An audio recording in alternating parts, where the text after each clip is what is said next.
తెలుగు రాష్ట్రాల్లో వింత వాతావరణం నెలకొంది. ఒకవైపు ఎండలు మండిపోతుంటే మరోవైపు అకాల వర్షాలు ముంచెత్తుతున్నాయి. రాష్ట్రంలో వేడి గాలులతో పాటు పిడుగులతో కూడిన వర్షాలు కురిసే అవకాశం ఉందని ఏపీ విపత్తుల నిర్వహణ సంస్థ అప్రమత్తం చేస్తోంది. ఉత్తరాంధ్ర జిల్లాలో వేడి గాలులు తీవ్రంగా వీస్తాయని, రాయలసీమలో గరిష్ట ఉష్ణోగ్రతలు నమోదవుతాయని హెచ్చరించింది.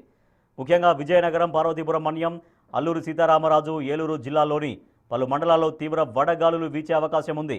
శనివారం నాటికి ప్రభావం ఏకంగా 54 మండలాలకు విస్తరించనుంది. ఇప్పటికే నంద్యాల, కడప, ప్రకాశం జిల్లాల్లో ఉష్ణోగ్రతలు 43 డిగ్రీలకు చేరువలో ఉండడం ఆందోళన కలిగిస్తోంది.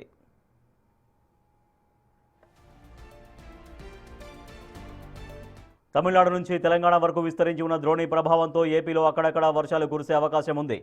విశాఖపట్నం, అనకాపల్లి, కాకినాడ, కోనసీమ, అన్నమయ్య, చిత్తూరు జిల్లాల్లో పిడుగులతో కూడిన తేలికపాటి నుంచి మోస్తరు వర్షాలు పడతాయని అంచనా.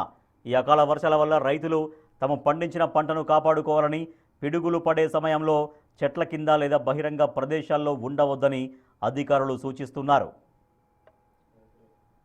సినాప్టిక్ స్కేల్ అంటే లార్జర్ స్కేల్లో ఉండదు, మీసో స్కేల్ అంటారు. అంటే ఒక చిన్న తక్కువ ఏరియాలో వేడిమితో పాటు అనుకూలమైన తేమ మరియు ఇన్స్టెబిలిటీ లేదా అస్థిరత వాతావరణంలో కన్వర్జెన్సు ఇటువంటి ఉన్న చోట్ల ఎండతో పాటుగా ఉరుములు మెరుపులతో కూడిన వాతావరణంతో పాటు ఈదురుగాలులు కూడా వీచే అవకాశం, కొన్ని చోట్ల వడగళ్ల వాన పడే సందర్భం ముఖ్యంగా ఈ వేసవి కాలంలో ఉంటుంది.